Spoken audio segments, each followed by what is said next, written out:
collect other evidence that then I can rely on, so I don't have to rely solely on that camera with the timestamp. But at the time of the investigation, that doesn't matter because the police officers, because they are responding in real time, they are putting these clues together. And sometimes you get multiple videos from multiple cameras in different houses in the neighborhood because these officers will go out and they're going to canvass not just the first house. They're going to go down the street, knock, leave their cards to try to put together a whole picture. Right? That's why it's important for communities like yourselves to get involved in these projects, because that's how we can piece it together. So normally by the time I would get it, a timestamp or not, a jury can decide how much weight they want to give that one video. But odds are, if I already have the case, the police department's done their job in giving me enough evidence that I need to where I feel I can hold them accountable. All right, we got a question over here. Thank you, all you gentlemen, for your tonight. Came time away from your families in the game. Is there a technical specs been frozen, for instance? Are we having state-of-the-art cameras, perhaps low light and high definition? That's an easy question. Well, the other part of my question, I assume there's a website in which all this nitty-gritty detail is posted. Is that correct? Yes, I'll be going through. All right, thank you. Anybody, any questions? I'm here, are we hearing? So a lot of us have more and more that we are getting like ring doorbells and stuff, and I find them very, very effective. Pretty close, right? Very effective.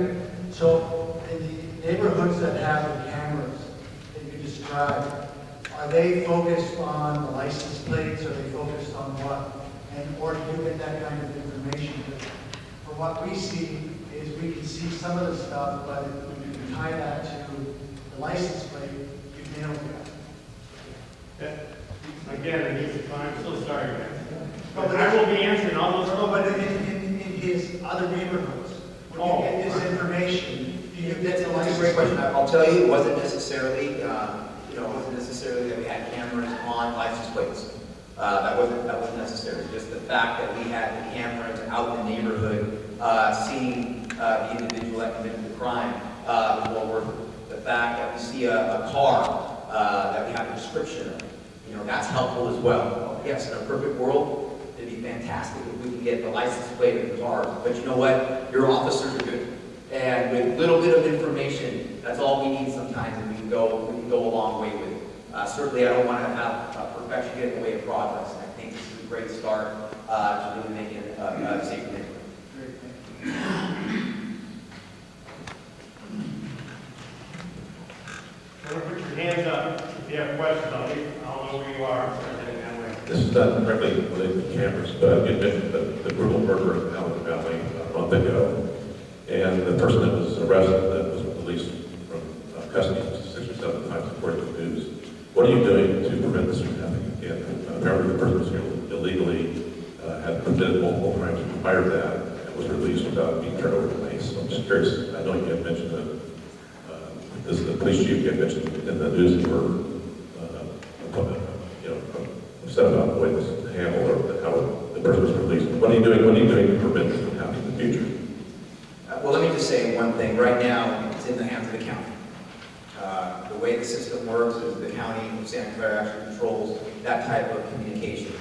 What I can tell my community, and I've said this before many times, is the San Jose Police Department is going to relentlessly pursue individuals that are committing that are involved in criminal activity, regardless of immigration status. And our job is to take those people that are inflicting harm to our neighborhood, regardless of where they're from, off the streets.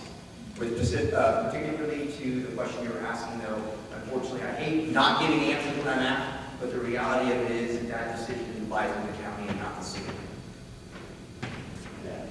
Just to clarify, I think what you're referring to is a release was made from the county, and not just in Santa Clara County, but also in LA County. And the issue that the County Board of Supervisors is considering for having, is it 9? Okay. All right, sure. And they'll be considering this within just a few weeks, is whether for some category of offenses, the federal authorities will be notified before an individual is released in the community. And There are certainly different opinions. I have urged that they do so. So, as the representative County, so in the DA's office, we have a similar policy in that when we are prosecuting cases, we don't look at the legal status of the person that we are prosecuting. So really, when we have victims and witnesses come forward, we don't ask for legal status. We just ask for contact information so that we can follow up either through our victim services unit or with court notifications. The county is revisiting its detainer policy. And that is through the Board of Supervisors, as the mayor said, and that the Human Rights Commission is actually having a meeting this Thursday in the Board of Governors Chambers at Civic Center, 70 West Heading at 6:30. If any of you would like to go and have input and hear the meeting, that would be a great venue for anyone that's interested to go hear the conversation and have some input. Unfortunately, again, that's up at the Board of Supervisors level as the DA's office. We just implement that policy. But if anyone here does want to have a say, that's your opportunity.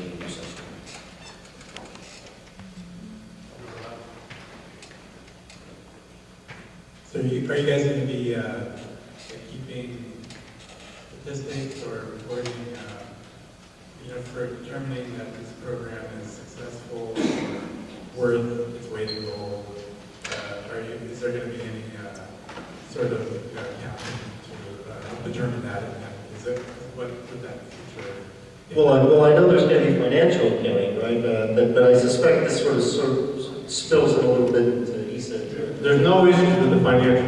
No. Just Let me make there that won't be clear. accounting. There is going to be accounting that the police department has it already. You got 3 websites that can do it. So I'm sure when Sorry, I missed. Right. I think the way I answered it. yeah, you're going to be real safe. So it's more ESA. I think the question's more about data and how effective they are into that. I'll tell you, I'll keep it really simple and tell you that with every crime that we're able to solve, that helps us direction with the surveillance that you have in your neighborhoods, that's going to speak for itself.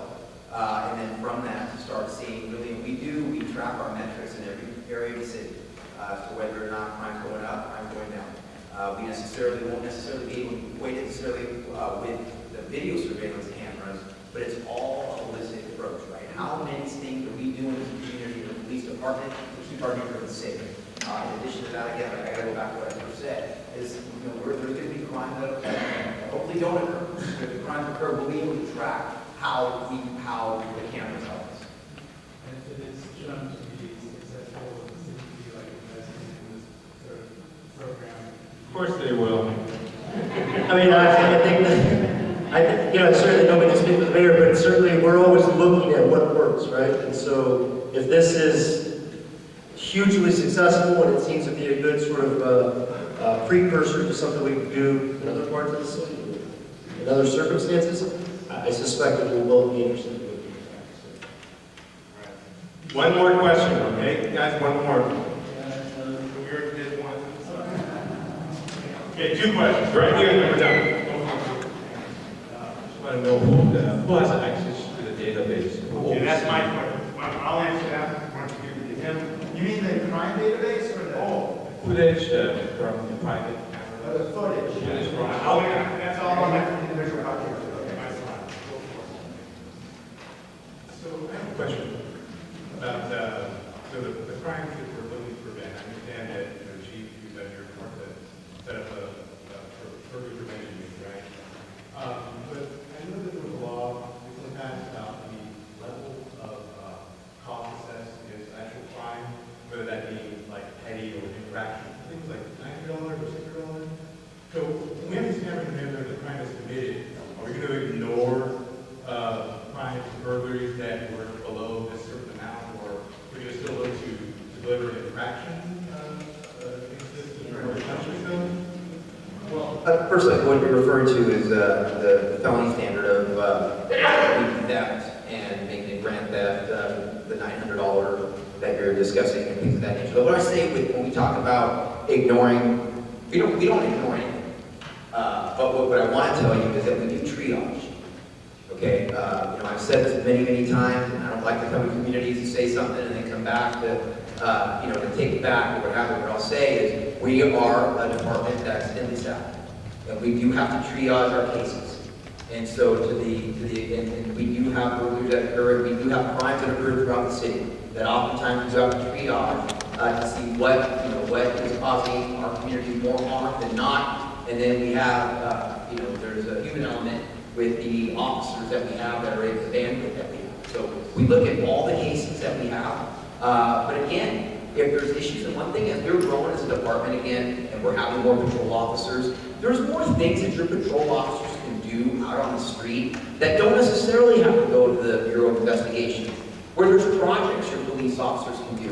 Because the one infraction that happens at your house, if that same individual is committing infractions in a lot of people's homes, then it becomes a big problem. And those are projects, or special projects. I want my captains down to my lieutenants and my sergeants to start dealing with those issues and try to solve them at the ground level. So we give our officers a lot of latitude to be able to solve those things. And so that's where, regardless what the level of crime is, whether you have, God forbid, a homicide unit looking at the cameras, or you have a beat sergeant looking at it because there's nuisances that are going on, they're helping. Thank you, Nelson. I appreciate that. The main thing I just wanted to stress behind that is that a lot of people get very upset because so much was stolen when it was burglarized. And I understand being invited to your comments, but the key thing with this camera project is that that's not going to address that, right? Again, the triage component is absolutely going to be where it lies, right? Is that a valuable, or is that a high-value burglary, whether that can be something that can be looked into or not, and it can get zero sum at that point. The investment that we are putting into this camera is not going to net you those small burglaries where, yes, it's going to cost you to fix your door, to fix your glass, but I just want to make sure we're all aware of that. Let me clarify something very important. Any home burglary, so you can correct me on this, any home burglary that isn't someone who is invading a home is committing a felony if they have an intent to commit a felony. In other words, it doesn't matter if they only take something that's worth $600 and they don't need $950 standard, as long as DA can stand there and demonstrate this guy wanted to do something bad, that was a felony, that is sufficient for a burglary. So that threshold described, the $900, $950 felony, doesn't apply to all crimes. In the case of burglary, it's a felony no matter what, and it's a first-degree burglary, which I believe is still a strike, is that right? Yeah, so that's a strike, and now there's legislation that Evan Lowe, some members proposed, that would actually extend the zone in which burglary didn't get through the committee. All right, I'm going to stop talking about that, because apparently we didn't get through the committee. I think you were lobbying for that, Chief. Okay, well, that's how much juice we have in Sacramento. All right, I'll stop talking now. Thank you. No, that's good. Thank you, Mayor. Just to follow up on the mayor's point, that's to get to your question, right? Once it gets to us, when we're looking at the elements of a residential burglary, okay, we're looking at, is there an unlawful entry, right? Which is why when the investigators come to your house, they're going to ask you, did Josue have permission to enter your house, right? That's going to be our first threshold, is an unlawful entry. And then the second is an intent to commit a felony. Now, the actual amount taken does not matter in that situation because we're looking at the mental intent for entering. And the classic example I give there is, let's say you're someone that's just, you're very aware, you keep everything locked up, you have your safe, all your valuables are in there. So someone breaks into your home while you're out for the day, and they rummage through absolutely everything, but because you keep all of your valuables in a safe that are bolted to the ground that they couldn't get to, they just left and took some cosmetic jewelry. We would still file because the intent was there to piece together from the fact that they went through every drawer, they ransacked the entire house, whether or not they were successful in completing the intent to commit a burglary of stealing more than $950 won't matter at that point because we have enough circumstantially to prove that their intent to go in there was to do more than steal that $25 worth of cosmetic jewelry. And that's a big complaint in our community is that vehicles being burglarized for thousands of dollars. Correct. Work equipment, yes. is that addressed as a felony as well? Or again, it doesn't mean $900 for $200 out of a vehicle. That's not necessarily, that's still a felony, right? So we're talking about when we're talking about a burglary or residential burglary, the first element is an unlawful entry into a dwelling. Now, an attached garage will be considered that, but if it's a package that's laying on the patio and there's no barrier, there's no threshold that we have to cross, then that's going to be considered a regular burglary, which is a theft. This is going to be your theft, and that's where you can provide your receipts and you can demonstrate that what was stolen, right? Because we don't get those email alerts, and that's why we always recommend it's better not to have that sent to your home. If you know you're not going to be there, let a neighbor know with that notification. But that's going to be theft because there is no unlawful entry. I'm not talking about, I'm talking about people who trust with, ultimately, my property is at the sidewalk, but I have to drive in that driveway or large driveway, they were all my neighbors. Now it's in the street. So, is that felony still? Auto burglaries, Again, I don't want to take your time for it, but you brought up something I really appreciate, but it still seems to be one of our biggest problems is that the opportunistic crimes where it can appear victimless.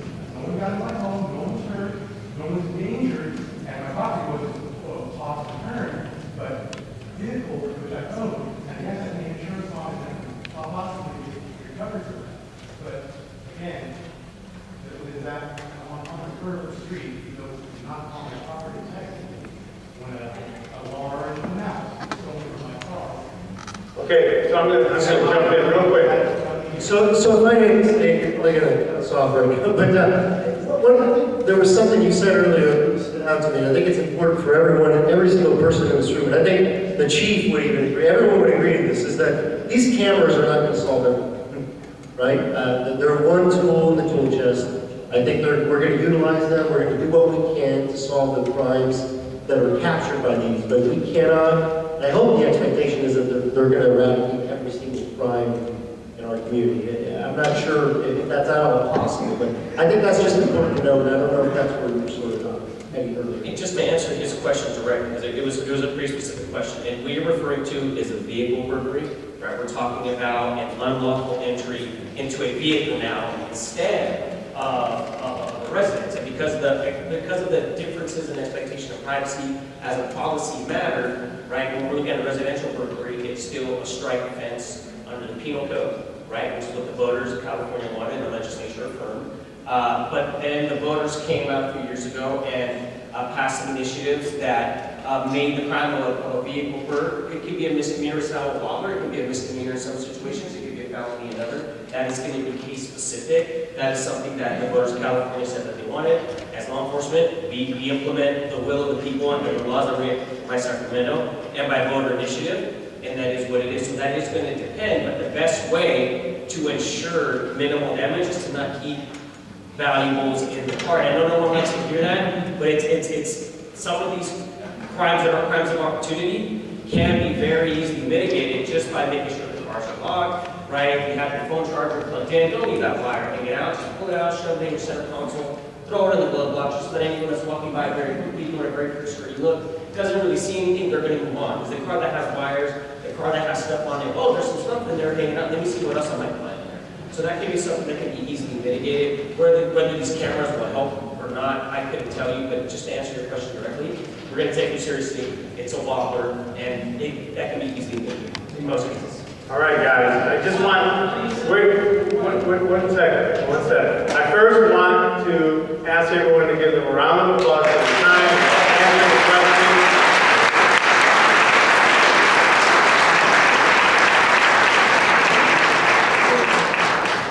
Go Sharks.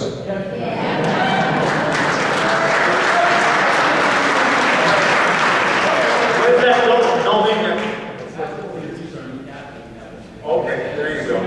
Chief, you want to introduce the newest member of, not member, how do I say it, newest promotion, I don't know, so forth. I can. Front center.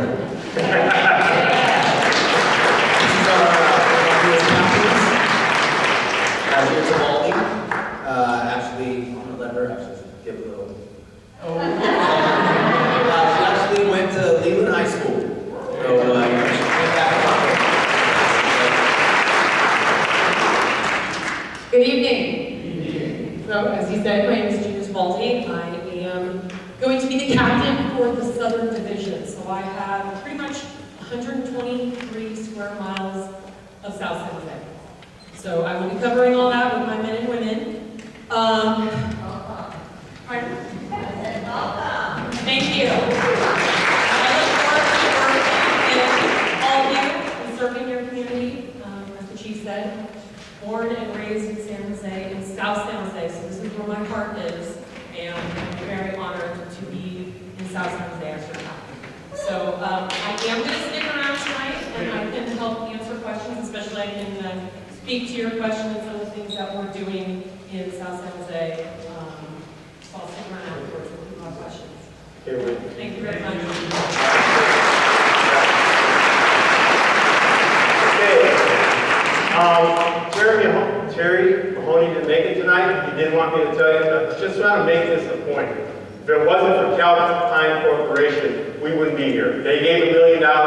This project got $595,000. He did say that if you want a tour of the plant, feel free to contact Calpine, and he'll give you a tour. One last thing, I did notice Greg's here. He's the, hold on.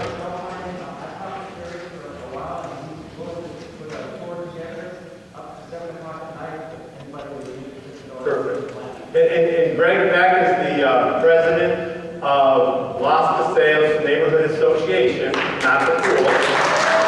Yeah. And he's having a meeting May 23rd, right? Was that May 23rd? Good. Okay, next. We're gonna, I want to be done by 8, but we're gonna rock and roll here. Am I talking too loud? Yeah, my wife will tell me that. I'm good? Oh, I'm not sure it was. Okay. So next, okay, I'm going to kind of go through this a little faster. Sergio Councilmember Mendes went through this, but this is the timeline. And so basically, we are announced winners in December of 2016, by the way.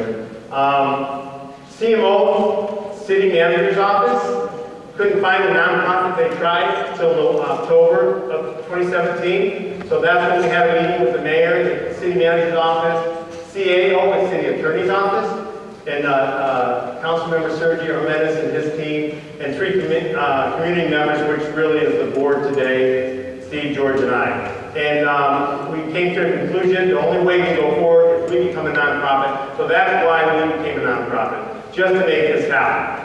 Trust me, it's a lot of work just to even become a nonprofit. I don't know if anyone's been involved with that. But, so we became a nonprofit, we went forward, we filed with the state, January of 2018, we had to wait until the first of the year for tax reasons, next.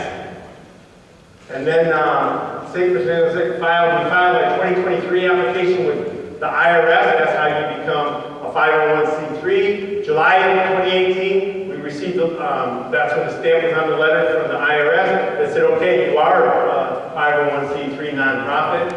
From November 2017 to January 2019, okay guys, Mary's still here? Good. No. Anyway, it really wasn't a big. Honestly, I'm just going to say it. Working with the city is like working with snails. That's just the way it is, whether it's a permit, whatever. So from November 17 to January 2019, we got through a contract that we felt as Safer San Jose was a good contract, and we signed on January 2019 next, and then February 2019 is we got our first set of money of $289,000. You might think that's weird, but there's a reason for it. So special things don't have to be done and wasted money.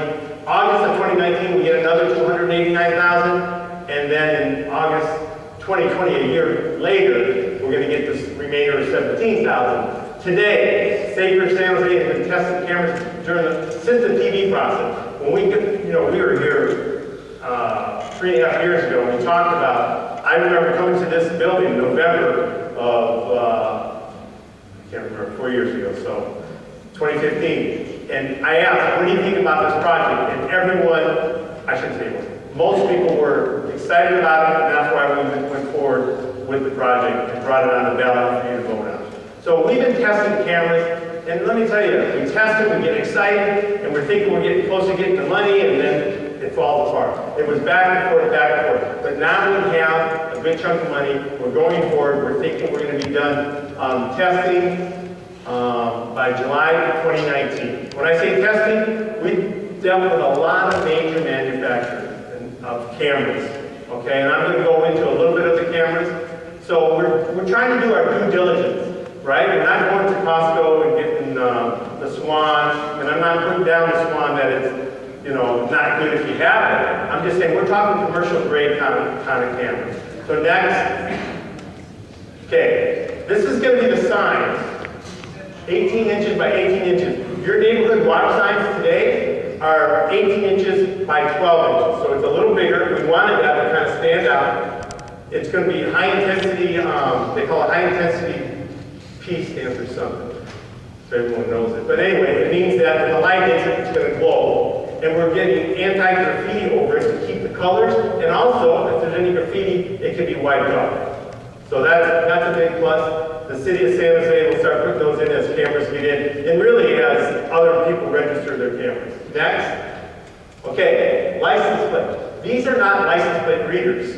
Okay, but these cameras are going to be able to display the license at night. During the day, it's easy. I've had that for 5 years. Any car that goes in front of my house, during the day, I got the license plate. I remember Officer Weber one time called me or texted me, hey, your neighbor got burglarized. Check your camera. I check your cameras. I send him the picture. I go, here's the car, here's the license. It's a great way to do business. It really is. And that, you know, there's so much room for this kind of stuff, okay? But every car that goes by, even at 40 miles an hour in the 25-mile-an-hour zone, we're going to get licensed like that. It's going to glow at night. But are you going to see the car? No. But then we're going to have cameras showing the same spot that are 4 megapixels to 8 megapixels that you're going to be able to see the car.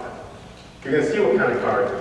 Go ahead, next. This is the front headlight. This is the back headlight. So showing you, the back taillight. So by showing you that even with the headlights, the glare is, you know, they call it WDR, it gets rid of the glow and you can still see the license plate.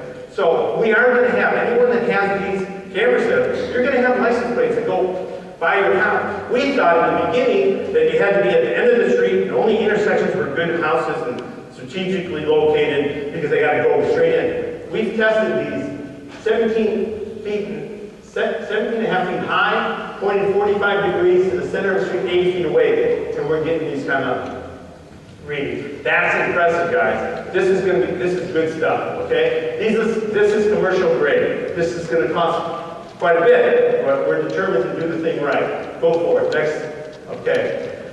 Next steps, complete agreement. So, I'm going to be upfront with you. Whoever is going to get these cameras, there's going to be a serious contract you're going to sign. With State for San Jose. It's going to say things like you promise to keep it powered up, and you're not going to touch the settings, and you're not going to use it for illegal reasons, and you promise to register with the San Jose Police.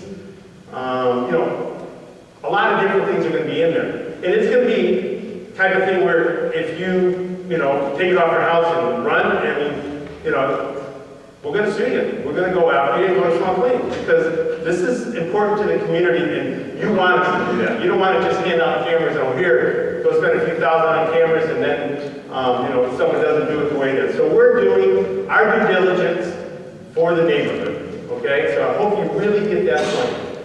Testing, and I'm going to have time for questions. I'm talking fast to get through this and then you can ask questions. Testing the small number of strategic houses, okay, I have to read it to remind myself. So, once this contract is done, and we're almost done, we might be done this week, then we have to send it to the city, and I know Sergio has already promised me he's going to turn it around in 2 days from the lawyer.